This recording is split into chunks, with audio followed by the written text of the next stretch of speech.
Hello and welcome to a Talmud Israeli production. Today we'll review the highlights of this week's course of Daf Yomi study, Masechet Kiddushin, pages 77 through 82, and Bava Kamma, page 2. Ein Zayin, 77. Rabbi Eliezer ben Yaakov Omer, Yisrael shenasa gior pito kesher lekehuna. If a Jew marries a female convert, their daughter is eligible to marry a Kohen. And similarly, if a ger marries a regular Jewess, pito kesher lekehuna, their daughter can marry a Kohen. However, ger shenasa giorot, if a male convert marries a female convert, pito pesula lekehuna, their daughter is ineligible to marry a Kohen, afil yudorot, even up to 10 generations. Yisrael, until one of the members of the family tree is an indigenous Jew. That once you have either a mother or a father up there in the family tree that was indigenously Jewish and not from converted stock, then the daughter of that union can marry a Kohen. However, Rabbi Yossi Omer, even if a convert marries a female convert, the daughter of that union can marry a Kohen, and at least b'diavad, that is the halacha. 78. Ayin Chet. Mishnatan Reshut L'Shlucho L'Kadesh Et Pito. If a father gives permission for his emissary to betroth his daughter, but then the father went ahead and preempted the guy and married off the daughter himself. So now the question is, well, do we know who went first? If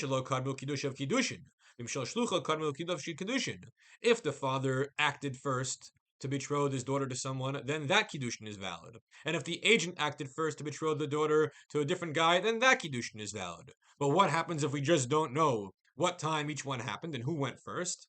Then both of the potential husbands should give a get to divorce this girl.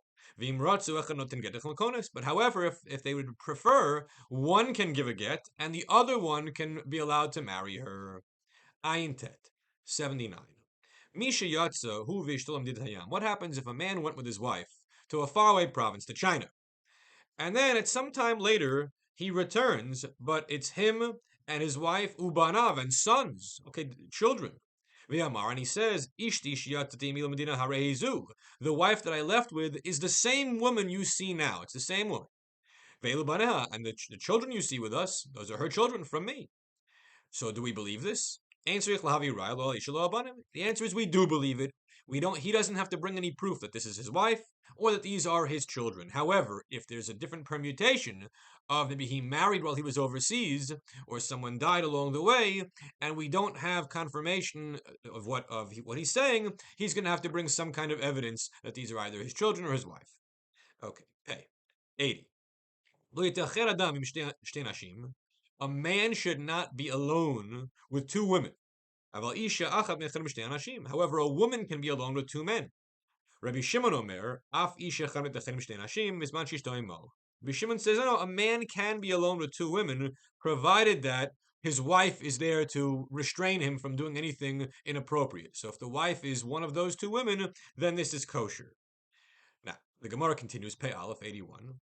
Lo shanu ela ba'ir. When they said that a woman could be with two men, that's only true in an urban environment. However, if they're traveling on the road in the wild yonder, there need to be three men to make this legitimate. Why? Because we're afraid one of the two guys is going to have to go to the bathroom to urinate, and he won't find a private spot along the road because it's an open plain, and he's going to have to go some long distance to find a private spot to use the restroom. And while that's happening, the woman will be alone with one man who might be forbidden to her and something bad could happen. So therefore you need three men, so that even if one disappears, you'll still have two. Why is that not a concern in the urban environment? The answer is very simple.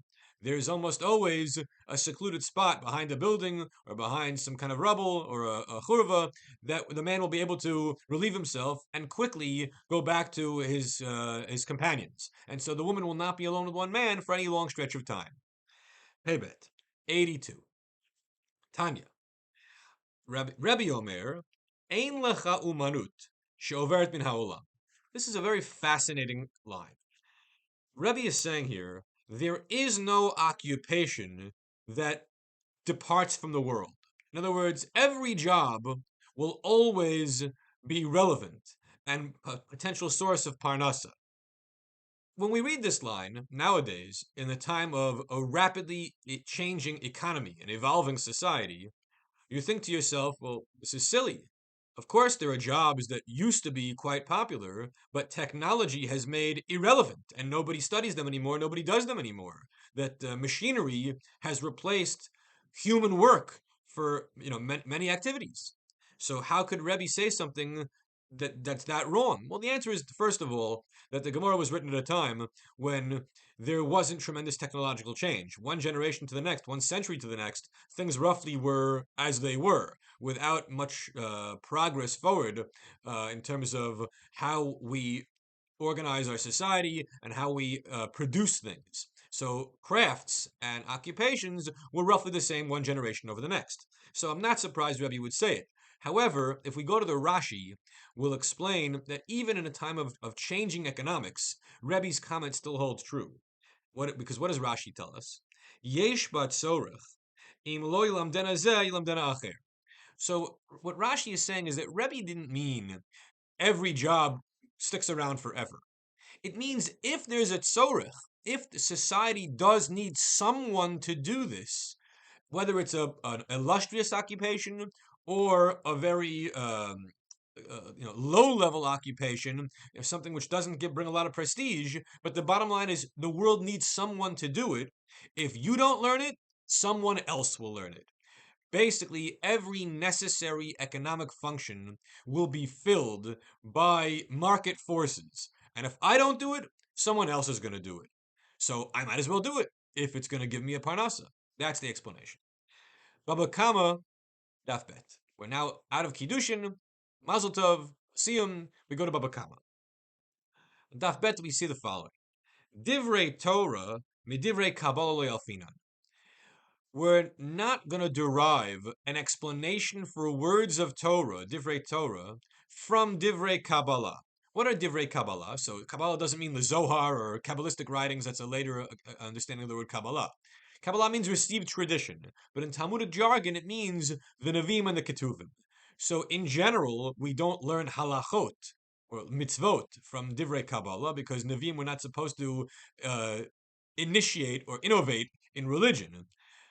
But sometimes we have a halachically significant verse in the Nevi'im, and yet here the Gemara is saying we're not going to interpret Torah based upon what we derive from Divrei Kabbalah. The Torah has primacy, and Divrei Kabbalah is secondary. And so we'll have to understand Torah on its own and figure out what the pasuk means without recourse to relying upon later books of the Bible. Everyone have a great week.